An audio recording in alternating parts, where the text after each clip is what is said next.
রাজ্যে রক্তবীজের মতো ছড়িয়ে রয়েছে বাংলাদেশি রোহিঙ্গা। যদি এখনো পর্যন্ত আপনারা জেগে ঘুমন তাহলে ঘুমোতে পারেন, কিন্তু যখন ঘুম থেকে উঠবেন না তখন দেখবেন আপনার বাড়িটাও দখল নিয়ে নিয়েছে বাংলাদেশি রোহিঙ্গারা। যার একটুখানি বিভিন্ন জায়গায় চোখ রাখুন, প্রচুর বাংলাদেশি ঢুকে পড়েছে আমাদের রাজ্যে।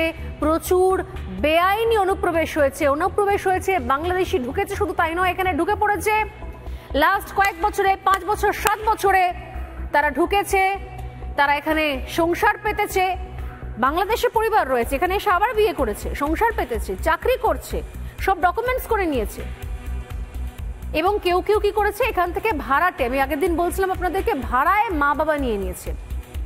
অমুক অমুক নাম, দুটো হিন্দু নাম, একজন স্বামী স্ত্রী, তাদেরকে বলেছে যে অমুক অত টাকা দিচ্ছি, একটু আপনার আমার বাবা মা হয়ে যাও। তারা আমার অমুক ছেলে বলে সাইন করে দিয়েছে, হয়ে গেল।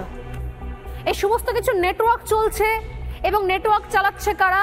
আপনি বলুন, আপনার এলাকার যারা তৃণমূল কংগ্রেসের নেতারা রয়েছে তারা জানে না? তারা এই সমস্ত নেটওয়ার্কে নিশ্চয়ই মদত দিচ্ছে, না হলে হচ্ছে কি করে?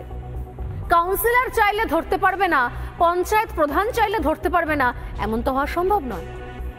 আসলে এটাই হয়ে রয়েছে বাংলায়, বাংলাদেশিরা ছড়িয়ে গেছে।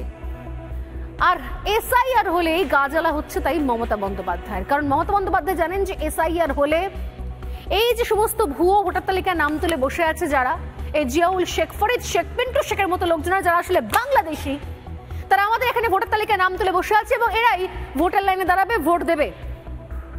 হয়তো এরাই মৃত ভোটারের জায়গাতে এদেরকে দিয়েই হয়তো শাসক দল ছাপ্পা ভোটও দেওয়া হবে। অথচ এদের নামগুলো কাটা যাক সেটা চাইছেন না মমতা বন্দ্যোপাধ্যায়। এসআইআর হলে কারো নাম নাকি বাদ দিতে দেবেন না বলে হুঁশিয়ারি দিয়েছিলেন মমতা বন্দ্যোপাধ্যায়, মনে পড়ছে? যদি মনে না পড়ে আরো একবার শুনুন, প্রতিদিন শুনুন, দরকার হলে ডাউনলোড করে প্রতিদিন সকালে ঘুম থেকে উঠে মন্ত্র শোনার মতো করে এই কথাগুলো শুনুন, আর বুঝুন, আর জিজ্ঞাসা করুন যে কি এমন ভোটার লিস্টে মণিমুক্ত রত্ন রয়েছে লুকিয়ে।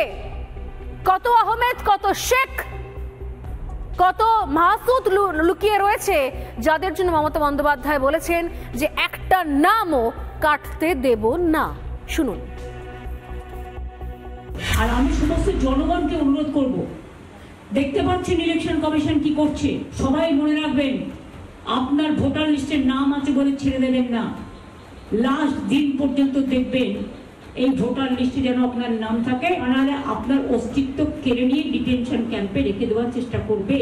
हम इलेक्शन कमीशन को चेयर को रेस्पेक्ट करते हैं, लेकिन जैसे बिहार में 40 लाखों का ज्यादा आदमी को नाम निकाल दिया और बंगाल में भी करने वाला है, अगर करेगा तो घेराव कर्मसूची करेंगे, पूरा घेराव होगा, पूरा आंदोलन होगा। हम नाम काटने नहीं देंगे, हम नाम डालने नहीं देंगे। कि आगामी दिन लड़ाई करবেন ইলেকশনের নমিনেশন পর্যন্ত। মনে রাখবেন ভোটার লিস্টে নাম কাটে, গুজরাটে বসে বসে এখানকার নাম কাটছে। একটা বাংলার লোকের সাথে 4টে বিদেশের ভিন রাজ্যের লোকের নাম দিয়ে দিচ্ছে, বিদেশ নয় সরি, ভিন রাজ্যের নাম দিয়ে দিচ্ছে। যারা দীর্ঘদিন এই রাজ্যের ভোটার, একটা লোক 4 দিন গিয়ে এলো, 4 দিন গেল, তখন হয়তো সেটা কোথাও ঘুরতে গেছে, তাই বলে আপনি তার নামটা বাদ দিয়ে দেবেন? আপনাকে দেখতে হবে তার অরিজিনাল অস্তিত্ব আছে কি না। আপনারা তো দেখছেন চারিদিকে যারা বাংলা ভাষায় কথা বলছে অত্যাচার হচ্ছে। বাংলায় নাম বাদ দিয়ে দেখুন, ছৌ নাচ, ছৌ নৃত্য আছে এখানে, ছৌ নাচ দেখবেন, বাজিয়ে দেবো দামামা।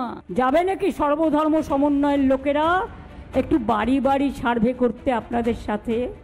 মা বোনেরা বাইরেও কাজ করে, ঘরেও কাজ করে, আবার হাতা খুন্তি দিয়ে রান্নাও করে। কি বন্ধু, হবে নাকি একটা খেলা?